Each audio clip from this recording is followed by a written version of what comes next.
Hoy en 10TV Las Villas vamos a hablar de un oficio muy antiguo y que perdura aún en nuestra zona, sobre todo en la Sierra de Segura.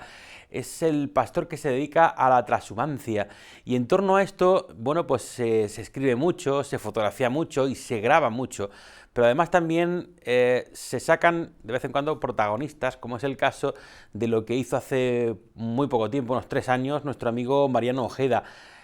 El pastor de Puente Mocho es un cortometraje que, bueno, pues viene a poner el foco en uno de esos pastores que hasta estos días, pues, mantiene aún ese oficio muy vivo. Se trata de Ignacio Cano.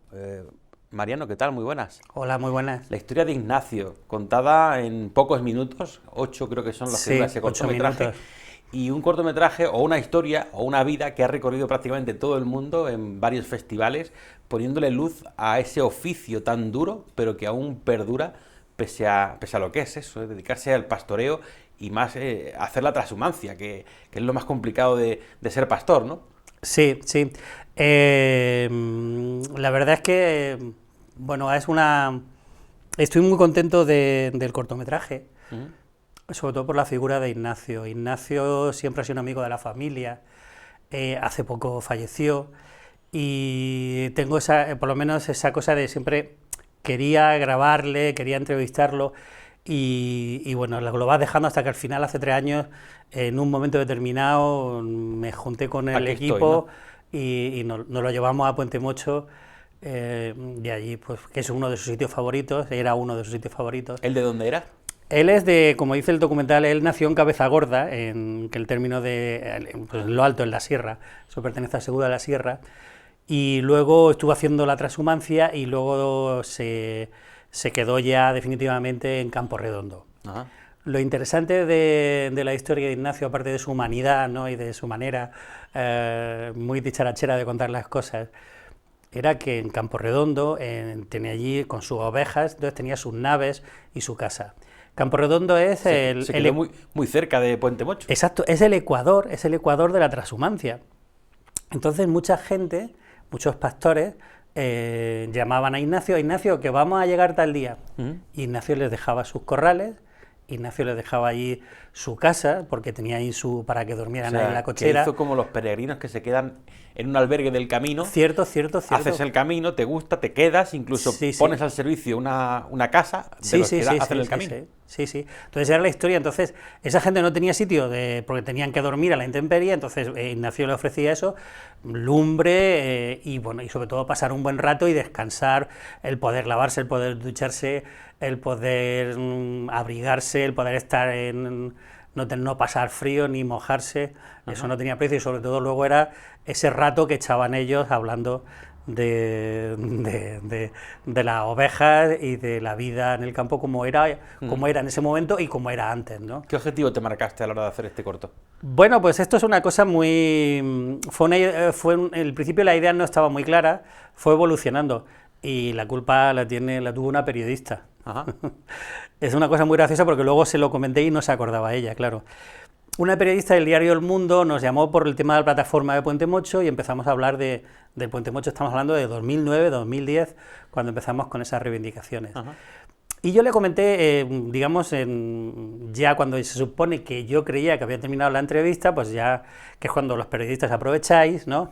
Y entonces luego nos sacáis... lo que tú crees que no está saliendo. Lo que uno cree que no está saliendo. Es que en esa parte es en la que sale lo mejor de la entrevista. Así es. Porque uno ya se quita la tensión del micrófono, de la cámara... Uno se quita la tensión y entonces habla...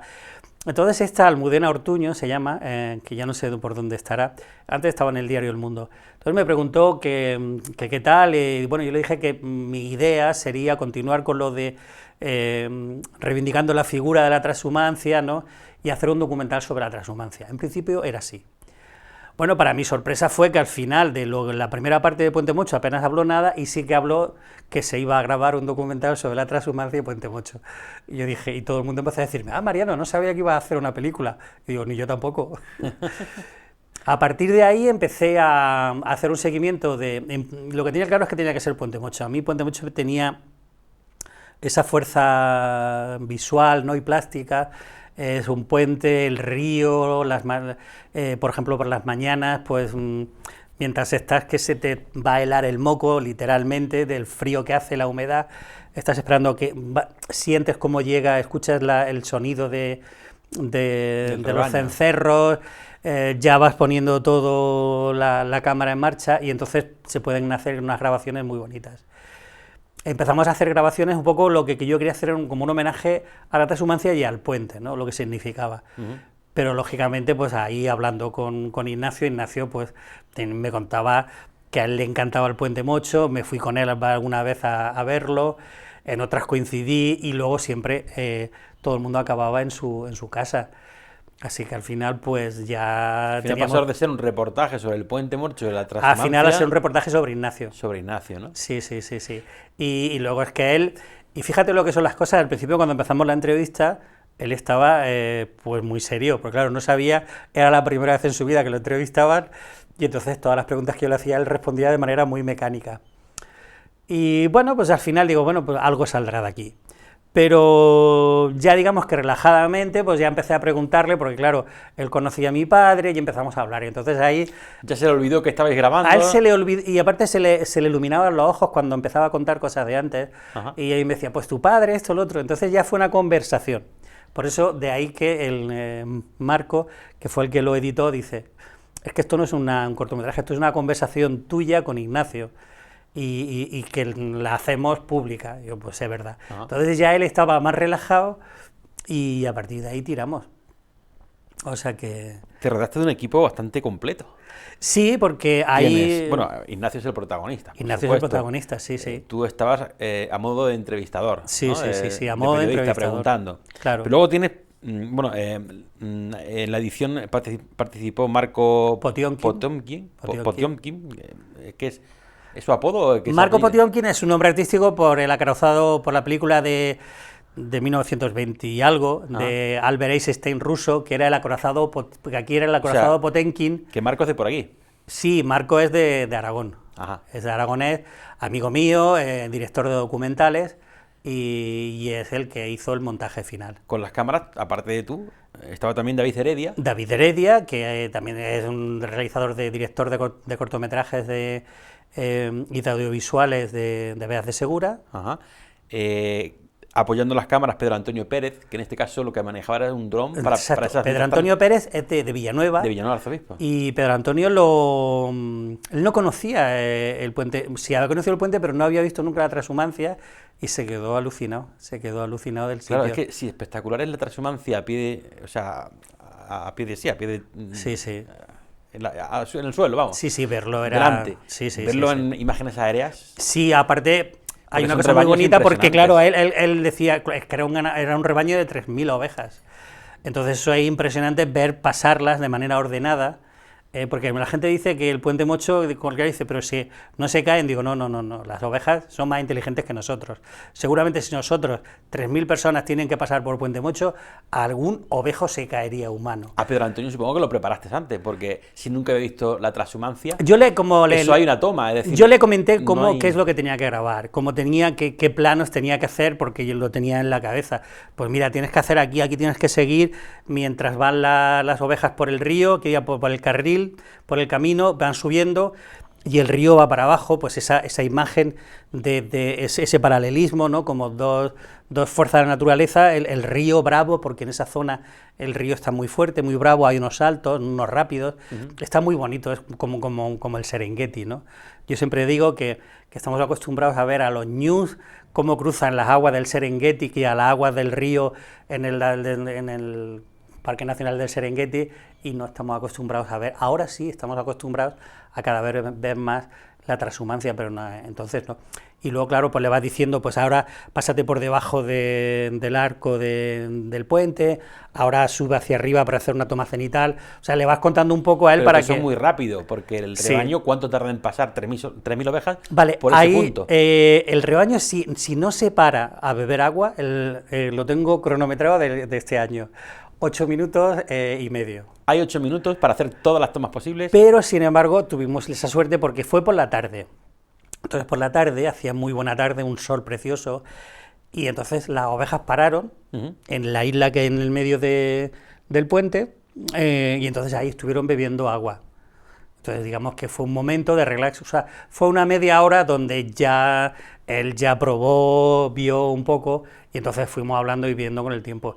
Y bueno, hizo algunas cosas que teóricamente no deberíamos haberlo hecho, que era, por supuesto, pedimos todos los permisos y todas estas cosas, porque la gente cree que los drones los puedes lanzar y un dron tiene que tener todos los permisos como si fuera un aparato que vuela, y tiene que tener todos sus permisos. Y más uno profesional que y si es no, más Pedro, grande, Pedro profesional completo y aparte una excelente persona.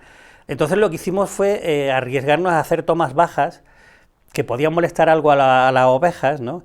Pero conseguimos ir probando, como tuvimos ese tiempo, para probar qué es lo que era hasta qué altura no le molestaba.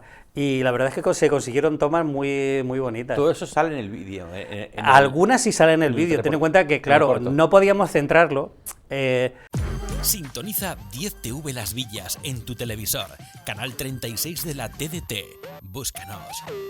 Los drones tienen una cosa, tienen un pro, una ventaja y un inconveniente. La ventaja es que puedes sacar imágenes muy espectaculares. El inconveniente es que la gente se puede quedar solamente con esa imagen. Entonces, en la grabación es se terminó en el 19, pero desde el 2011 hay imágenes. O sea, yo estuve grabando a lo largo de esos años, ¿no?, haciendo tomas. O sea, se grabó mucho. El problema es, claro, se graba mucho, pero luego se descarta mucho también. Se descarta muchísimo. El 99% se descarta porque para mí puede ser muy bonito ver 8 minutos y medio de cómo pasan las ovejas sin que ocurra nada. Es una sinfonía de la naturaleza, pero claro, tienes que al público tienes que darle otra cosa. Entonces se descartó muchas imágenes, pero bueno, se podrían hacer muchísimos making of. Vamos, que hay material para volver a repetir. Sí, hay mucho material, cosas, ¿no? y sobre todo el puente es una zona muy, muy bonita, tiene digamos, la caja del río es muy amplia. Por la mañana estás viendo garcetas, garzas, cormoranes, estás escuchando el sonido de la gente que está trabajando en el campo, está lleno de vida. Y luego, sobre todo, en esa zona antes había muchos cortijos y mucha gente que vivía o que bajaba a coger aceituna. Y entonces hay muchas historias ahí. Es un puente que hay bastantes molinos que están todos abandonados. De edad moderna hay 2 molinos, y luego hay un molino de origen árabe, otro molino de origen romano. O sea, tiene mucha historia toda esa zona, y aparte es que es preciosa. Bueno, el simple hecho de contar visualmente, o incluso el sonido de la naturaleza, del propio tránsito, ¿no?, del rebaño, ya es bonito. Eso mezclado con las palabras del protagonista, de Ignacio, claro. Vestía bastante.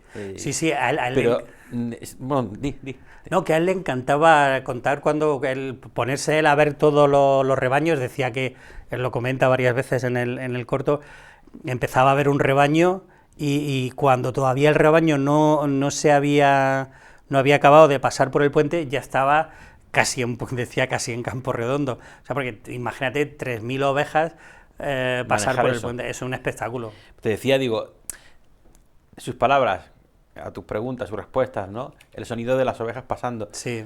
Pero tú decidiste meter algo más que ayudar a la gente a no perder el hilo de la historia, y lo mantuvieran atrapado, ¿no?, durante esos 8 minutos que dura, o 7-8 minutos que dura el vídeo, ¿no? Sí. Metiste música también.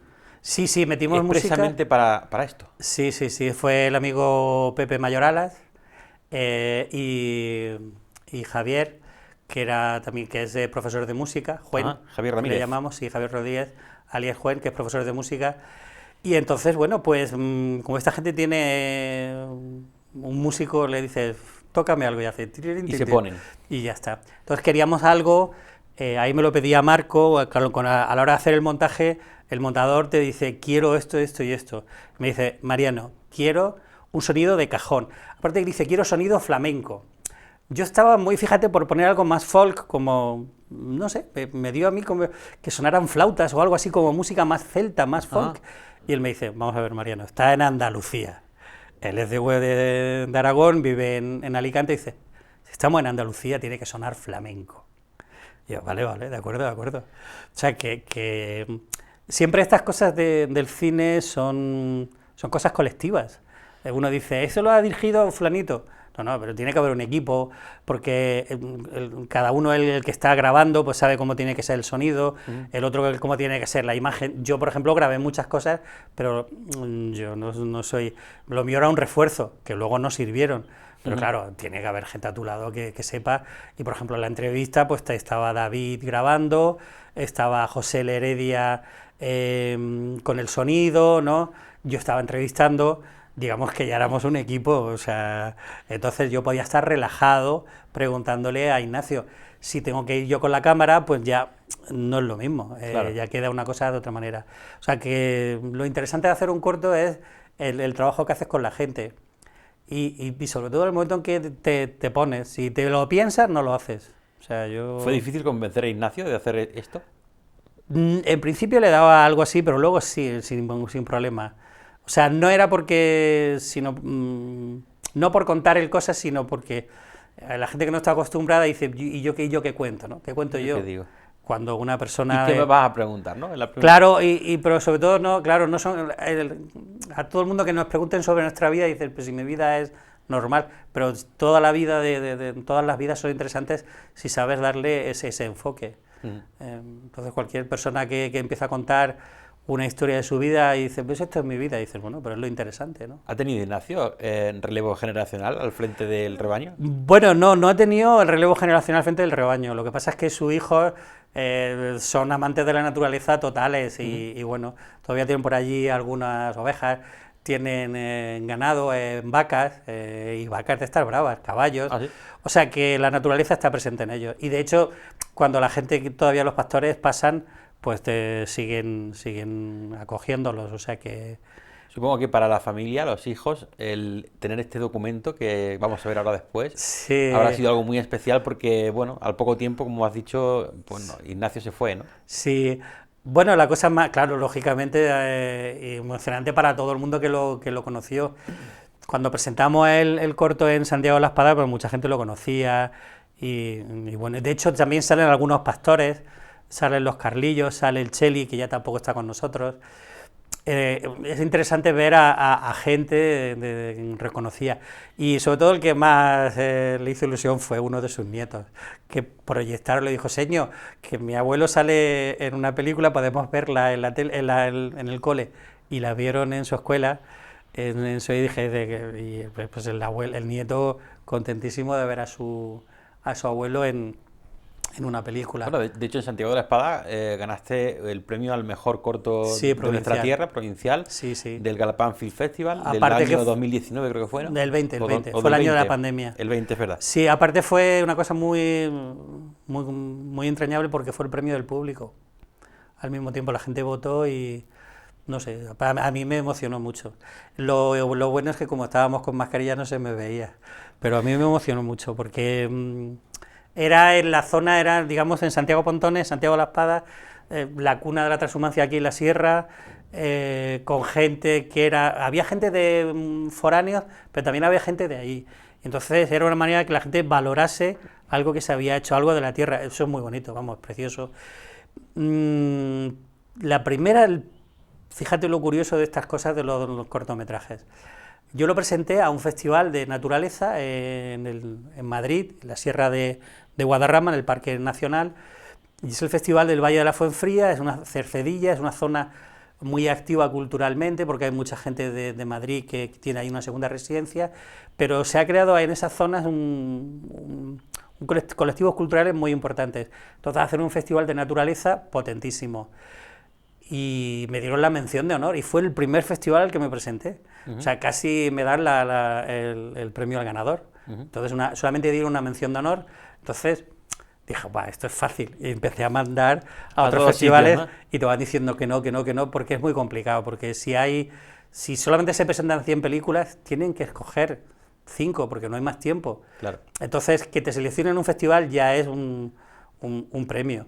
Y bueno, pues después nos seleccionaron en otros festivales, en el Ecocine, en Zaragoza, el Rural Film Fest, que es un festival de cine rural de Alicante, en San Sebastián, en un festival internacional también nos seleccionaron. Bueno, y ya, pues bueno, el punto final fue cuando nos seleccionaron un festival de Argentina. O sea, fue una cosa muy bonita. Pero Ahí lo peor es haber tenido que ir luego si te premiaban, ¿eh? no hay dinero, yo no me puedo gastar esa pasta, pero fíjate, el festival que más me gustó fue una zona en un pueblo de Zaragoza, que como estaba organizando Biosegura, no podía ir, y aparte pues con el tema de la pandemia fue en el 21, y con el tema de la pandemia pues tampoco teníamos muy claro si ir o no. Y hicimos una videoconferencia y todo el mundo que estaba preguntando me preguntó cosas estrictamente de la ganadería. ¿Qué tipo de raza es? ¿Esos perros de qué raza son? ¿El número de ganado? No me hicieron ninguna pregunta técnica de cine, ni en el pastor también, pero se notaba que era gente ganadera. Ganadera, ¿no? Porque las preguntas, no me hicieron preguntas sobre cine, no me hicieron preguntas sobre el dron, no me hicieron preguntas cómo habías grabado ese encuadre, no. Me hicieron preguntas estrictamente de ganadería. Los cencerros, ¿cuántos cencerros? ¿Qué tipos? O sea, y a mí eso me gustó mucho porque era un festival rural. Y dije, jolines, qué bien. Qué mejor sitio. Pues se estrena en televisión. Lo estrenamos nosotros. Exacto, sí, en 10 Televisión. Se puede ver lo hemos proyectado antes en otros sitios, pero la verdad es que sí, es la primera vez que se proyecta en televisión. Todas las películas importantes primero tienen una trayectoria, se proyectan, van a festivales, y luego el último paso es la televisión. Bueno, pues nosotros 10TV somos los privilegiados en este caso, y vamos a dar ese estreno a El Pastor de Puente Mocho. Sí. Fíjate que estaba ahora esta mañana, cuando me habéis dicho de lo de proyectarlo, se lo he dicho a mi hermano, que estábamos ahí preparando aceite para los envíos, que porque tenemos también en la familia bueno, aparte ya tú lo conoces. El Oleaí. El Oleaí, que por cierto acaban de darnos medalla... Muy reconocido. Que por cierto acaban de darnos medalla Estragol en Italia, en el premio Bionnovelo. Entonces estábamos contando y le dije que se iba a ver en 10 Televisión y dice, o sea, que se va a ver a lo grande. Digo, claro. Hombre, claro, la televisión de la provincia de Jaén, donde mejor. Sí, vamos a verlo si quieres. Vale, de acuerdo. Y después comentamos otro poquito. Perfecto. El Pastor de Puente Mocho.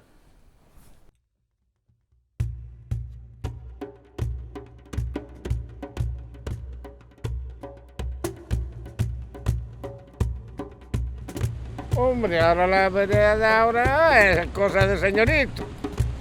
Porque yo, el que fuera, cuando estábamos allí llevamos la oveja, y cuando salía la oveja y un día de vereda llevamos la oveja cagando borregos. Y venga borrego algo. Pues hicieron cuesta. Era muy duro. Pues ya ves duro, porque el que tenía un caballo era el rey. Yo que tenía una borriquilla, que me cuenta.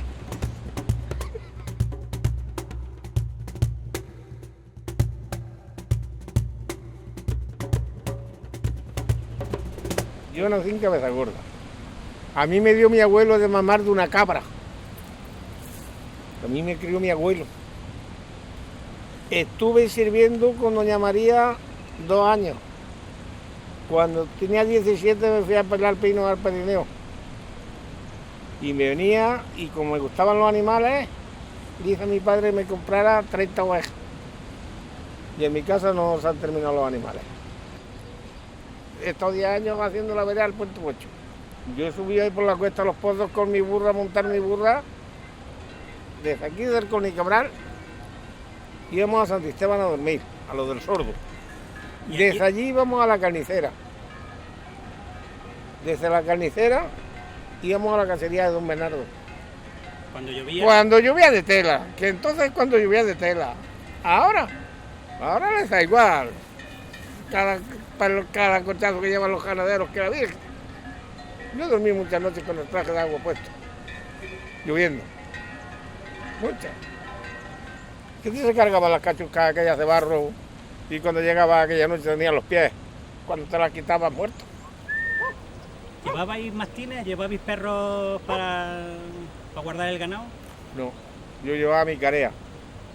Y luego ya me negocié un perro mastín cuando ya estaba aquí abajo. ¿Cómo son los perros carea? ¿Por qué los perros carea valen para las ovejas? Los perros carea valen porque hay que enseñarlos. Y si hay una raza de perros, a mí me la dieron a mi perra con un día. Un calostrana más, en la raya Francia. Me la trajo Ortiz metida en un bolsillo del chaleco, aquellos chalecos que se abotonaban, que llevan 2 bolsillos. Y aquí otros 2, pues metía en un chaleco. A mi Kiki me la he dejado yo ahí en huerta en la siembra, ¿sabes? Y me he ido a tomar café. ¿Y los perros en la vereda cómo los manejaba y cómo organizaban las cosas? Muy bien, el perro que está bien enseñado, está organizado rápido. Ponte adelante, échate atrás, ponte allí en la orilla. Está ahí. Y ya está. Y el perro está bien enseñado y están las ovejas aquí y no, ya hay otro atajo y se le dice, ponte allí. Y se pone allí y que no se vaya una para allá y la otra para acá. Y nada. Quique, que no salte una oveja, ni para adentro ni para afuera. Allí no había oveja que se metiera de las que echábamos ni que se saliera. Eso lo hacía mi perra, la Quique. Cargar los chotos en la fuente del chorro y escaparse un choto. Y decirle, Quique, que te lo agarre. Cargarle el parme de allí de la fuente del chorro. Le echó la uña al choto a un garrón. Y aquí ya no mataba, no molestaba. Pero lo cogió de un garrón. Cuando yo le cogí la otra pata, digo, dale, que lo Quique. Lo soltó y ya está. Eso hacía aquella perrica. Y Quique. Como las personas. Exactamente. Como las personas. Pero ahora es que hay ovejas. Si antes había ovejas, pero si antes el que tenía 200 ovejas era el amo. Y ahora no pasa por aquí ningún pastor que lleve menos de mí. Uno. Pues eso se la juntan. Esos que pasan 3 o 4 van juntas y llevan 3.000 ovejas en el mismo atajo. Mira, ovejas llegando por ahí arriba y ovejas todavía por medio de los olivares al paso antes. Y todo hecho un paquete. Y yo allí. Y la familia que veníamos a verla. Sí, hombre. Joder. Es un buen sitio, Puente Mocho, para ver la vereda, que sí. Joder, de lo que no hay otro. No te lo digo yo. Porque ahora vienes ahí, te pones allí en aquello de arriba, la ves cuando vienes saliendo ahí del llano ese, que viene la vereda por medio de las olivas, y empiezas a ver ovejas bajar por ahí, cruzan, y ovejas que han puesto la cola de allí y a lo mejor están casi llegando a la carretera, la otra cuando pasan la última por aquí. Cuando llegan los pastores a tu casa y a Campo Redondo y encienden la lumbre, ¿de qué habla ahí en la lumbre? Pues ya ves tú, pues en tiempos de los nuestros, Sí. dale a la bota otro. Venga, pinche Ignacio. Y habláis de ovejas. Claro, ¿de qué vamos a hablar? Y en la cesa, en la anda estado, tú dónde vas, tú dónde vienes. Pues hablan los ganaderos cuando se juntan. Siguen haciendo, claro, ahora todavía cada vez pasan más ovejas porque los atajos son más grandes, ¿no? ¡Hombre! Pues son más grandes porque hoy el tío que tenga 200 ovejas no vive. No vive. Para criar su familia no vive. Hoy para criar una familia tienes que tener de 700 ovejas para arriba. Y ya cuando llegaba, el último día que hacías la vereda, cuando ya llegaba a tu destino, Te quedaba en la gloria. Es lo que yo te diga, te quedaba en la gloria. Una vez que llegaba. Ay, esa es la pura verdad.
8 minutos entrañables, Mariano, con Ignacio, contando Pues su sí. vida, su historia, la transhumancia, dónde nació, de dónde viene. Exacto, en Cabeza Gorda, él lo dice. Dice, yo nací en Cabeza Gorda.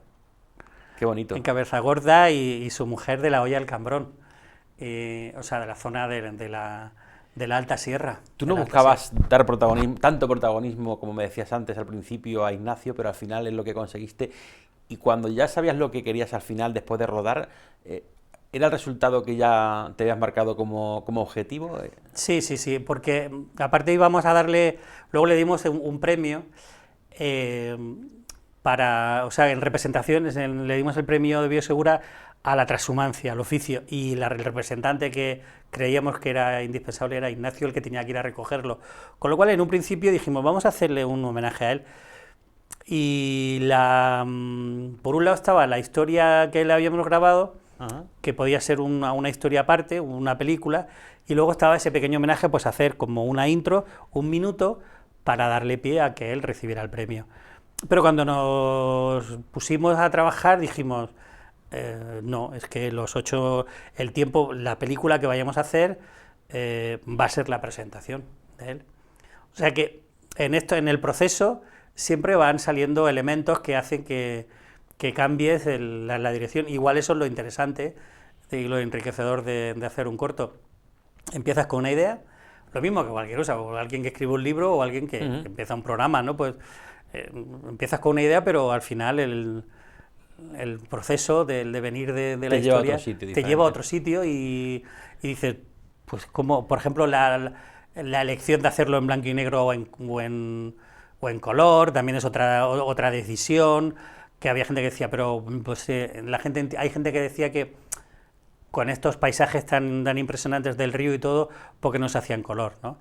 Bueno, pues fue una decisión de hacerlo en blanco y negro, pues porque era para reforzar la labor de la entrevista, centrarnos en Ignacio y bueno, y que el paisaje de la historia que contara fuera pues todo. Entonces, en blanco y negro pues, salió de una manera y en color hubiera sido otra cosa. Otra cosa distinta, seguramente ¿no? se hubieran elegido otras tomas y otros todo detalles. este tiempo se estrenó, la fecha es 9 de junio de 2019. Sí. En todo este tiempo, ¿qué crítica o qué comentario es el que más se te ha quedado después de que alguien haya visto el cortometraje? Bueno, la mayor parte de la gente que lo ha visto reconoce sobre todo la historia de ese compañerismo que hay entre los pastores, ¿no? Digamos que casi todo el mundo decía, digamos, has retratado un tiempo que ya no existe. Digo, bueno, todavía existe, lo que pasa es que es un tiempo que está abocado. Entonces, digamos, la parte antropológica me la han comentado más de uno.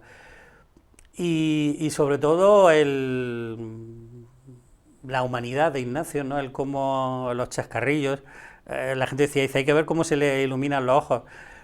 Digo, porque está en un ambiente relajado, y era lo que hablábamos, ese ambiente relajado fue la segunda parte de la entrevista. La primera parte de la entrevista creo que no he vuelto a verla. ¿No? Porque lo hace más normal. Más encorsetado. La segunda parte ya fue más libre. De hecho, en principio no se iba a poner, mi voz era simplemente una guía y no iba a salir. Entonces esa conversación fue lo interesante. O sea, fue necesario dejarlo. Fue la película, el cortometraje, al final, el protagonista es él, porque tenía algo que contar y lo contaba bien, y lo contaba de manera espontánea. O sea, fue él. ¿Orgulloso? ¿Eh? ¿Orgulloso de eso? Sí, él está orgullosísimo. No, tú. Yo sí estoy orgulloso, claro. Porque él supongo que sí. Sí, yo estoy orgulloso porque era una idea que no sabía cómo plasmarla, no sabía cómo cerrarla, y al final entre él, entre su familia, entre mis amigos, entre los que todos Marco con el montaje, David con la cámara, José la música, al final salió. O sea, estoy orgullosísimo porque aparte yo no había hecho nada de cine, no había hecho ningún corto, era mi primer corto y bueno, yo en principio yo lo quería hacer como un servicio público, como una cosa pues que quedase más que nada como más antropológica, pero al final quedó un corto, o sea, quedó con un lenguaje cinematográfico y un estilo cinematográfico, y eso tengo que agradecérselo pues al resto de compañeros, vamos. Qué bien. Porque yo podría a lo mejor pues divagar o hacer algo que quedaría bonito, pero no. Entonces, Bueno, pero está rodeado, como hemos comentado al principio, de un equipazo, sí, gente buena, gente profesional, que Sí, ha sabido darle la forma más profesional a lo que tú tenías en la cabeza, ¿no? Sí. Es importante. Es importante si cuando se empieza un proyecto de este tipo de cine, porque yo he hecho radio muchos años, entonces bueno, la radio es algo más personal, incluso puedes hacerlo, entrevistar a una persona la puedes hacer tú, pero si necesitas entrevistar a alguien para el cine, para hacer un corto, ya tienes que tener más ayuda, se requieren más elementos. ¿Algún proyecto más ahí en mente, no? Sí, a ver, hay un El proyecto. Puente Mocho da para mucho. Hay Y la un proyecto, Trashumancia también. hay un proyecto en mente, lo que pasa es que llevo 2 años hablando del proyecto y no consigo plasmarlo porque, claro, tiene que tener tiempo y bueno, no lo tengo y tengo bastantes problemas para Sería organizar. también algo documental, ¿no? Como el tipo. Sí, sería un documental bueno, sigue siendo sobre la sierra, pero también va a tener un componente musical. Al final quería hacer un homenaje, otro homenaje, pero cuando me di cuenta me está saliendo una idea, el guión me está saliendo muy musical. Y es que a mí me gusta mucho la música y tengo muchos amigos también que son músicos y les propongo cosas y bueno. Y sobre todo música no comercial, música muy diferente. Sí, música diferente, sí. Entonces, a ver si puedo, sería para el 2024. Más o menos. Si puedo en el 2023 hacerlo, porque si viene una pandemia te vendrá bien, porque tendrá más tiempo para dedicárselo, ¿no? Sí. Yo creo que en el 2023 pues se puede hacer algo y no sé cuánto será, si será un cortometraje, un mediometraje. La verdad es que la duración me da igual, pero sí que la idea la tengo y bueno, vamos a ver. A los amigos siempre les doy la tabarra contándole la misma historia y al final parezco que me repito porque es como... Pero yo creo que haré el cortometraje y creo que lo hablaremos aquí de él. Mientras tanto, lo que me has comentado hace un ratito, estás metido en el mundo del aceite, Sí. aceite de calidad, el aceite extraordinario, con Sí. Oleay, Sí, esa marca sí. que creo que me has traído por ahí alguna botella. Sí, claro. Hombre, hay que traeros una botella para que la catéis, ¿no? Bueno, ya la presentamos también, aunque creo que este año no hace falta porque ha venido corta la producción.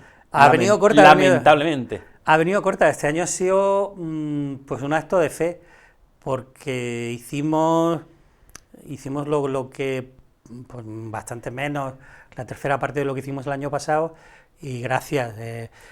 Pero fue una cuestión de cabezonería. Estuvimos buscando ya sabéis que este año ha sido muy complicado para todo el mundo. El sector del aceite tampoco se ha quedado y los aceites premium pues igual. Pero bueno, fuimos buscando los sitios que se habían salvado de la quema, que habían tenido aceituna, que no se había arrugado, que habían tenido cierta humedad y bueno. Claro, porque la clave de sacar un buen aceite, y es lo que hacen la mayoría, es seleccionar muy bien el fruto. Claro. Y en vuestro caso, además, también con el valor añadido de que tiene que ser un olivar ecológico. Sí. No vale cualquier aceituna ni cualquier finca. No, tiene que ser un olivar ecológico, tiene que tener cubierta vegetal, y los socios que estamos tenemos que tener claro que tiene que haber cubierta vegetal, que tenemos que respetar los márgenes, que si en los márgenes hay sotobosque hay que mantenerlo. No vale eso de coger y rozar por si tenemos un lentisco o si tenemos un chaparro o un romero. Eso hay que mantenerlo porque es parte de la biodiversidad, porque la gente cree que el olivar normal debería ser alicatado, ¿no? y para que producir más, pero es que en el campo no solamente está ese olivar, ese árbol, ese olivo, sino que hay un montón de seres que viven pues de otras plantas. Si las otras plantas te las has eliminado, el único sitio donde pueden alimentarse. Habitar. Sintonízanos, busca 10TV Las Villas en tu televisor. Habitar y alimentarse sería el olivo, y ahí empezamos con el problema de las plagas. Entonces tiene que haber un equilibrio, tiene que haber una biodiversidad, porque si no... ¿Este año qué número hace de cosecha? Desde que llevamos haciendo... Pues estamos desde el 2016, sí, desde el 2016. 6 años ya de Oleay. Sí, ya con este 7 años. Sí, un proyecto interesante. En un principio yo no sabía que íbamos a hacer aceite, ni tampoco sabía que iba a hacer un corto. O sea, la vida te da esas cosas. Entonces, un grupo de amigos decidimos que nos gustaría hacer un aceite con unos olivares que tuvieran unos requisitos. Veíamos que la gente, aunque la condicionalidad te diga que si tú quieres cobrar la PAC tienes que tener cubierta vegetal, la gente sigue teniendo los olivares lamíos, ¿no? Aquí lo vemos también en la loma, que es uno de los problemas que luego tenemos de la erosión, ¿no? Y queríamos que fuera un olivar vivo. De hecho, ese olivar vivo después fue un proyecto que está SEO Birlais, la Universidad de Jaén, donde hay un sello de olivares vivos, donde se certifica que en la finca en la que tú estás se sigue una serie de consignas para respetar los pájaros, respetar su nidificación, que los animales que viven puedan tener agua, se le ponen pozas para que beban, se hacen cajas nido. Todo eso nosotros lo tenemos porque el medio natural que estamos en la Sierra de Segura ya es el hábitat natural de esos animales y generalmente todavía está en muchos sitios sin destruir. ¿Vamos a ver la botella? Sí, claro. ¿La enseñamos a cámara? Sí, sí. Venga, señálala. Pues esta es la botella. Aquí tenemos el sello de olivares vivos. Ajá. Y bueno, este es aceite de oliva virgen extra ecológico. Como todos los aceites ecológicos, luego detrás tiene sus sellos. Estos sellos significan que son ecológicos, el sello europeo. También aquí luego está el sello europeo de denominación de origen. Ajá. Aquí está la denominación de origen Sierra de Segura, el sello de olivares vivos. Y bueno, o sea que este aceite tiene una triple certificación, como olivares vivos, como denominación de origen Sierra de Segura, recolección temprana y como ecológico. Que además vosotros no sois ni una cooperativa, ni una SL, sois una asociación. Somos una asociación. De hecho, hemos hecho Asociación actividades de productos promoción ecológicos. Sí. Es decir, que ahí entraría algo más, no solo os dedicaríais al aceite de oliva. Entramos, asociación de productores ecológicos, incluso tenemos también mermeladas y tenemos también en menor cantidad, pero también tenemos aceitunas aliñadas, Ajá. de esas que la gente decía que eran de mala clase. No sé si aquí por ¿De mala clase? Sí, en la zona de la Sierra de Segura siempre se cogían aceitunas de mesa. Ajá.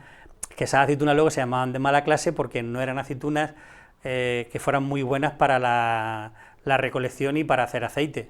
Pero claro, porque eran aceitunas de mesa. Entonces a la gente le llamaba aceitunas de mala clase. Y de hecho hay muchísimas, incluso hay variedades blancas. O sea, se podía hacer un estudio en esta zona, y sobre todo en esta sierra, de todas esas variedades, ¿no?, que hay aisladas en pequeña cantidad en un olivar. Por ejemplo, en un olivar tenemos socios que en media hectárea tienen pues 10 o 12 variedades, muchas desconocidas. Y luego pues entonces muchas aceitunas de mesa, pues la gordal, la cornezuelo, la cornicabra, y luego hay algunas aceitunas que son blancas, que es que tú las ves y son casi blancas. O sea, que es una cosa muy curiosa. Pero este aceite es de mezcla también de aceitunas. No, este es picual, 100%. Picual. Porque la denominación de origen, Sierra de Segura, los requisitos que te dice es que tiene que ser un aceite picual, generalmente, aunque da opción a otros, por ejemplo, puede haber aceituna royal, manzanillo. Pero hay que diferenciarlo. Pero aunque puede estar mezclado, lo que pasa es que al final, si te dicen que tiene que tener unas características, entonces lo que predomina siempre, y que el picual, aunque esté en el pliego de condiciones, pero hay muy poca royal en la Sierra de Segura, la royal es más en Cazorla. La royal es una aceituna muy delicada, su recolección es muy difícil y la gente pues la va abandonando. La picual ahora mismo es la más productiva, la que tiene unos aceites que están triunfando en todo el mundo. Ya lo sabemos, han ganado aceites de aquí de Jaén, han ganado mejores aceites de hecho, del mundo. Por ejemplo, Puerto de la Villas es el mejor del mundo, la misma picual. Exacto, el Mario Salinas es medio, o en la guía de Volume, o sea que hay. Entonces el picual es el que está de moda, pero... Será porque se está haciendo las cosas bien, ¿no?, en nuestra tierra. Claro. Estamos apostando ya muy bien por la calidad y no como antes solamente por la cantidad y que se vayan las cisternas llenas para afuera. Claro. Ahora la picual hace 20 años era una variedad que los italianos, despectivamente, que han sido siempre los que han comprado el granel de grandes cantidades de España, le llamaban pipí de gato. Pero era por la picual... por el atrojado.